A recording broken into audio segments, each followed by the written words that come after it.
We're here at the CCA Workbench. Time for the Academy Sports and Outdoors Rigs and Techniques with my buddy Dave Farrell. Dave, yes, sir. I know this surf fishing is a lot. You do this a lot. Well, yeah, I started doing it really hard about 2 or 3 years ago, and I kind of fell in love with it pretty hard. I like doing it. It's very relaxing, you know. It's a cool thing to do. Get up in the morning, and you don't have to really, you know, a lot of people say, what time do you need to go, you know? Just go whenever, you know. You don't have to worry about what tide it is or whatever. You know, I'd rather go on a high tide, but if it's not high tide, it doesn't matter. I'm gonna go, you know. Right. So, you know, I just like going and see, because you never know. Also, you never know what you're going to catch. Right, you know, there's so many different things you can catch, especially where I fish. Let me ask you a few questions, because this is really, I mean, intriguing to me. Yeah. So when you first arrive at the beach, Dave, what are you looking for? Well, when I start to read the beach a little bit, and it depends on if it's a high impact beach, a deep beach, you know, or a low impact where it's, you know, the waves are breaking a long way from you. But what you're looking for are pockets that have a place where they wash out, where the tide comes over a bar, and then it's looking for a place to get out back into the ocean. The water comes in over a bar, and then it's trying to get back out.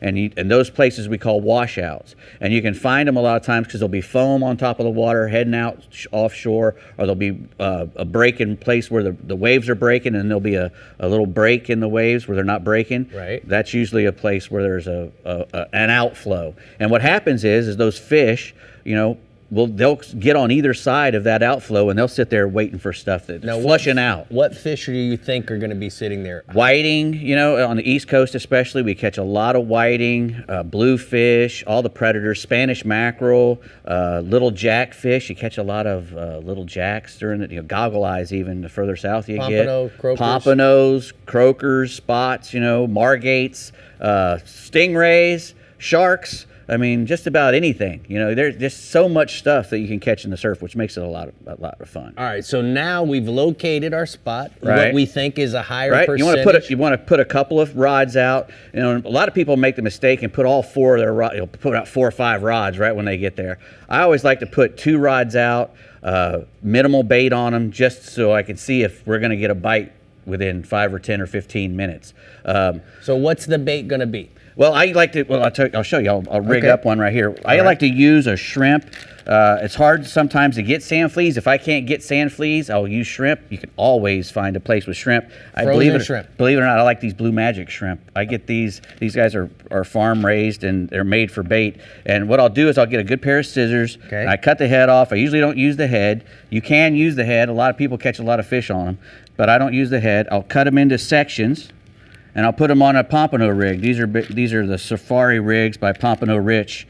And what I'll do is I'll put the shrimp on the hook first. Right. You can thread it on there. And I'll put it in through the shell. Correct. And come out the other side. Yeah.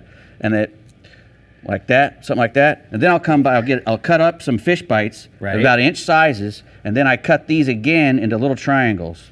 Okay. And this is a clam flavor right here. And one will make 2. One will make 2. Right. And then so we put that lock it on to help lock the shrimp in place. Correct. Not only that, if the shrimp falls off, you still have a fish bites on there, and they will eat that. I can't tell you how many times I've run out of my Blue Magic shrimp and still never stopped catching fish because I still had fish bites. Now, if it's a rough day or something, I won't stop here. And to make sure that shrimp stays on there, I'll use this stuff, which is called bait elastic. It's a real tiny, thin piece. Show it to that camera whenever you're showing. Okay. Yeah, little thin, tiny piece of elastic. All right. And what I'll do is I'll get it alongside my shrimp, and I'll wind it around there like 10 times, real tight. Right.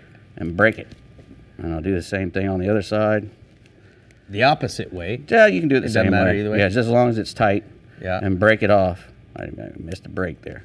Anyway, and that ain't coming off. You can cast that as hard as you want, and that's not going to come off, and it'll stay on there, and you don't have to worry about, you know, checking your bait every 5 minutes, because you'll know, you know, when you get a bite if you've got your setup right. Now, I like to get your setup right, you want to use a nice weight, because what you're doing is when you throw that weight out, I like to use a 4-ounce weight no matter what the conditions are, because my rods bend nice when they have the tension of that 4-ounce Sputnik on the end.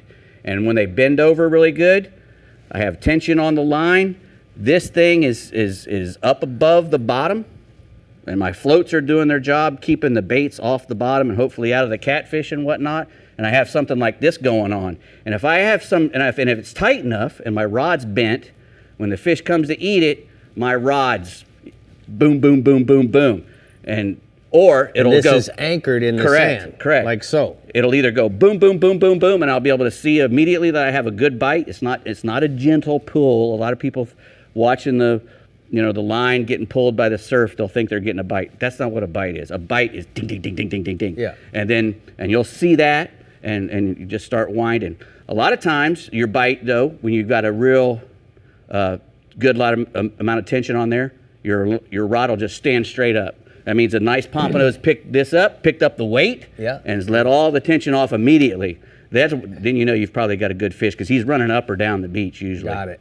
So he's swimming slack into the line. Correct. He'll pick it up and just put slack in the line immediately. That's usually when you've got a good fish on. So got a question. So long cast, now what happens is you back up to put it in your rod holder that's anchored in the sand. Right. How do you know how much to reel it down before you start dragging It's a your feel. weight? It's a feel thing because you don't want to trip your weight. You notice these Sputniks, they have these little doodads on the side. And what they'll do is if you pull too hard, they'll give way. Oh, okay. And if it's done correctly, you'll feel it pretty. It'll sink in there pretty good. Now, in some places, like I was just fishing up in the Panhandle. If you try to use a Sputnik in that really soft sand, and you can go in Panhandle, you can go quite a while between bites.